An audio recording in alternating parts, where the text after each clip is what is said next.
Alors bonjour, dans cette vidéo je commence la première partie de la chimie pour les élèves du tronc commun scientifique et qui vise une compétence spécifique d'exécuter un protocole de synthèse d'une substance chimique en respectant les consignes de sécurité et de protection de l'environnement.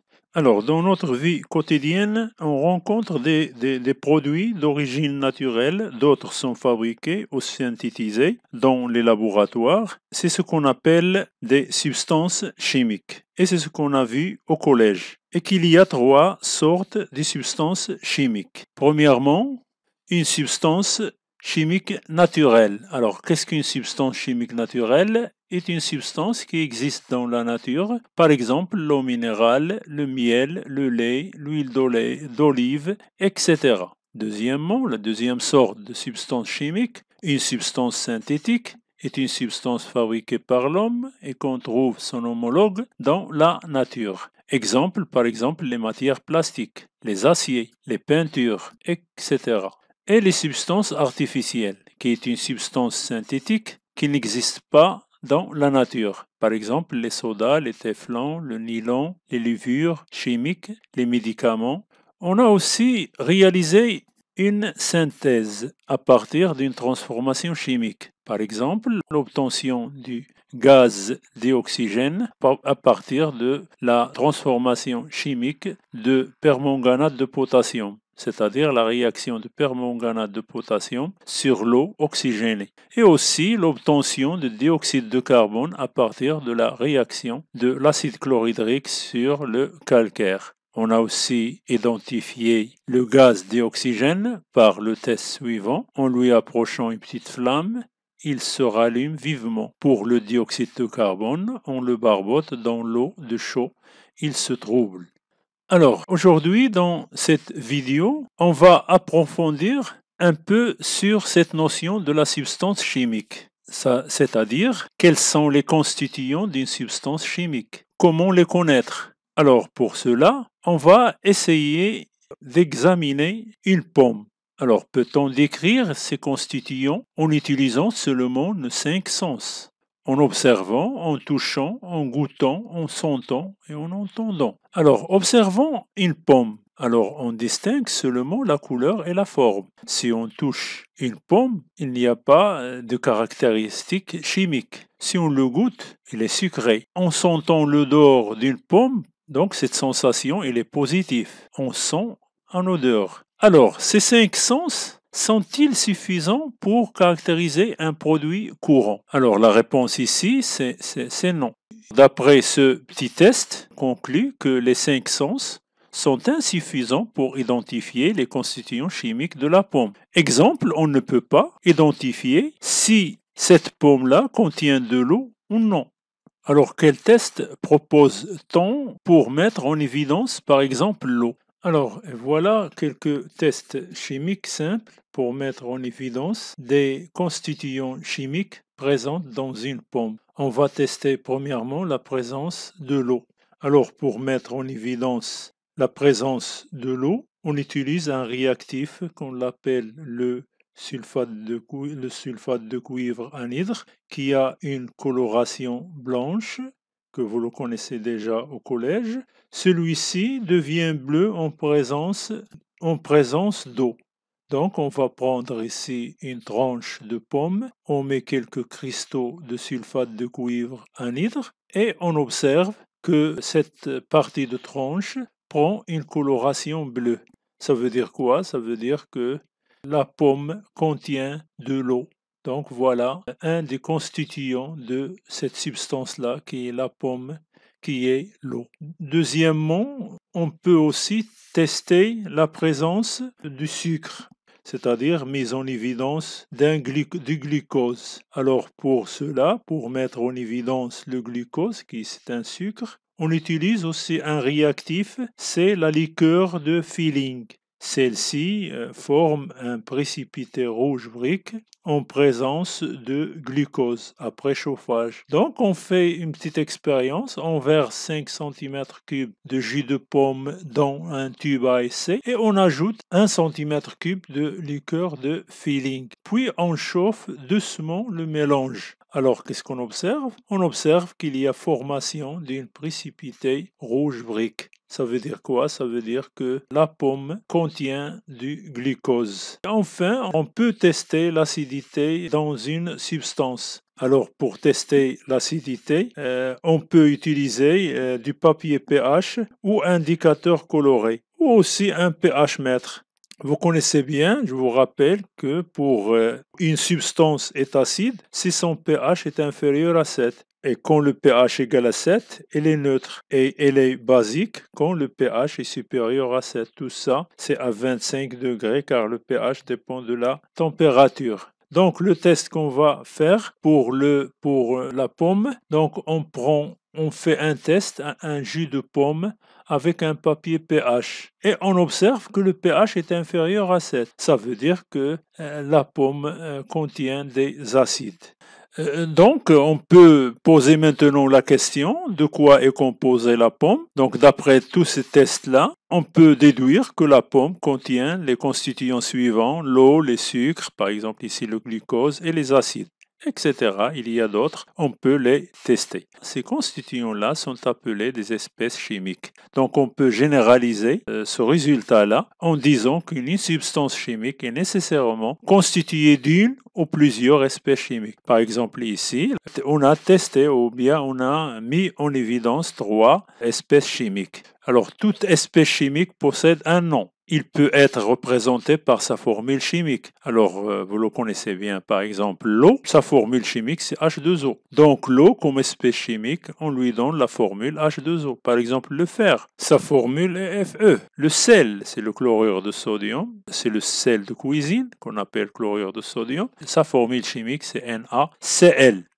C'est NaCl. Et à partir de cette notion-là, la notion de l'espèce chimique, on peut définir ce qu'on appelle corps pur et mélange. Alors, qu'est-ce qu'un corps pur? Donc, on appelle corps pur une substance constituée d'une seule espèce chimique. L'exemple ici, c'est l'eau. L'eau pure. L'eau pure, elle est constituée par l'eau seulement, comme espèce chimique. Et on appelle mélange une substance constituée de plusieurs espèces chimiques. Et ici, je vous donne un autre exemple, l'exemple de l'eau de mer. Donc, vous connaissez bien que l'eau de mer, principalement, il est constitué par deux espèces chimiques principales. Il y a d'autres dans l'eau de mer, mais principalement, il y a deux. C'est l'eau, H2O, qui a pour formule chimique H2O, et le sel, qui a pour formule chimique NaCl. Donc, à partir de la notion de l'espèce chimique, on peut faire un classement des espèces chimiques. Mais avant de faire ce classement-là, je vous parle un peu sur le danger des espèces chimiques. Car il y a des espèces chimiques qui présentent un danger lorsqu'on les utilise. Donc, on doit faire attention à l'utilisation de quelques espèces chimiques. Donc, il y a 4 catégories d'espèces chimiques suivant les critères de danger les plus importants.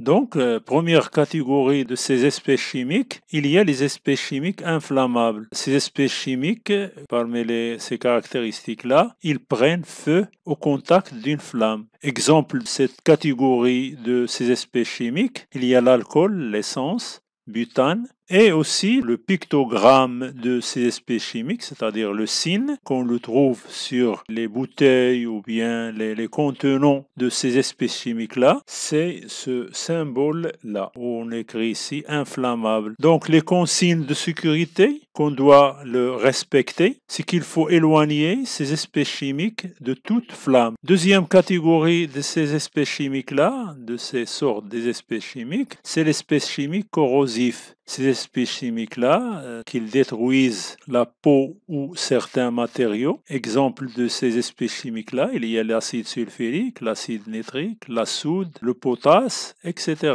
C'est-à-dire le pictogramme de ces espèces chimiques-là. Donc, il est là ici, voilà, corrosif. Les consignes de sécurité, il faut manipuler ces espèces chimiques avec les gants et les lunettes. Troisième catégorie de ces espèces chimiques-là, les espèces chimiques irritants et toxiques. Donc, le symbole de ces espèces chimiques-là, voilà, c'est un point d'exclamation, toxique, irritant. Donc pour les consignes de sécurité, il faut porter les gants et les lunettes et travailler dans un endroit ventilé. Par exemple, dans le laboratoire, on travaille sous la hotte. Quatrième catégorie, ce sont les espèces chimiques à sous pression. Ils provoquent des explosions en présence de flammes. Par exemple, un choc, l'existence d'une source de chaleur, donc le pictogramme de ce type, bien cette sorte d'espèce chimique, voilà. Donc gaz, c'est-à-dire ça veut dire quoi? Ça veut dire gaz sous pression. Donc il faut éviter tout contact avec flamme ou source de chaleur. Alors maintenant, le classement des espèces chimiques. Commençons par les espèces chimiques organiques et inorganiques. Qu'appelle-t-on espèces chimiques organiques? Ce sont les espèces dont la combustion conduit à la formation de dioxyde de carbone et de l'eau. Alors vous connaissez bien que vous avez vu ça aussi au collège, vous avez vu les combustions. Donc lorsqu'on fait la combustion d'une substance, lorsqu'il nous donne dans les produits le dioxyde de carbone et de l'eau, ça veut dire que cette espèce chimique, elle est organique, elle est constituée principalement du carbone et d'hydrogène. En revanche, on appelle les autres espèces chimiques sont des espèces chimiques inorganiques. Alors, donnons ici des exemples. Alors, pour les espèces chimiques organiques, on trouve par exemple l'alcool éthylique ou l'éthanol, toutes les sortes des alcools, le butane, le propane, le méthane, le glucose, la cellulose. Exemple aussi des espèces chimiques inorganiques, par exemple le fer, le cuivre, le chlorure de sodium, le carbone, le graphite, le diamant, le carbonate de calcium, etc. Alors, deuxièmement, il y a des espèces chimiques ioniques et non ioniques. Alors, vous avez vu au collège aussi les ions. Les ions, il y a deux types d'ions. Il y a les ions négatifs et les ions positifs, c'est-à-dire il y a les cations et les anions. Donc, ce sont aussi, c'est une classe des espèces chimiques. Alors, premièrement, les espèces chimiques ioniques sont constituées par des cations, ce sont des ions positifs, et des anions, ce sont des ions négatifs. Et l'exemple ici qu'on va donner, on donne par exemple le chlorure de sodium. Alors le chlorure de sodium, il est constitué par deux sortes d'ions, les ions chlorure, Cl- et les ions sodium Na+. Sulfate de cuivre, par exemple, Cu2+, et aussi SO4-. Oxyde d'aluminium, c'est-à-dire elle est constituée par les ions d'aluminium, Al3+.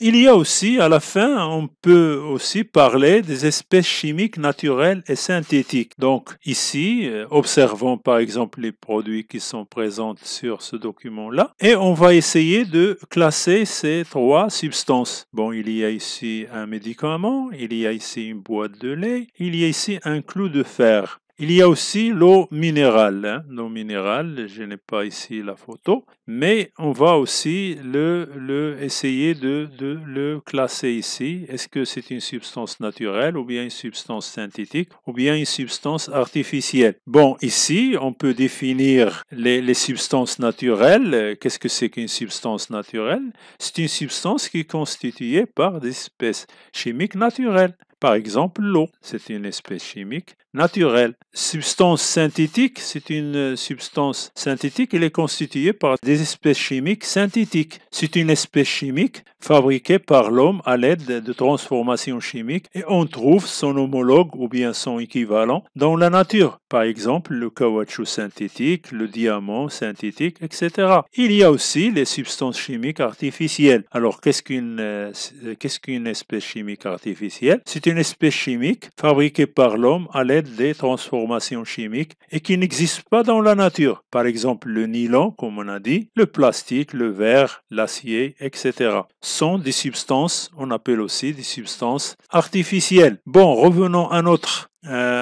exemple ici. Donc, il y a l'eau minérale, donc on va classer l'eau minérale comme une substance naturelle. Pourquoi? Car elle est constituée par des espèces naturelles. Ces espèces naturelles-là, parmi ces espèces chimiques présentes dans cette substance naturelle, il y a l'eau et il y a les ions. Par exemple, beaucoup de sortes d'ions, Cl-, K+, Mg2+, c'est-à-dire l'ion magnésium. Donc, si vous regardez un petit peu l'étiquette sur une bouteille d'eau minérale, vous trouvez tous ces ions-là. Prenons maintenant le lait. Le lait, c'est une substance aussi naturelle qui est constituée par des espèces chimiques comme l'eau et les lipides. Un clou, c'est une substance synthétique. Elle est fabriquée du fer.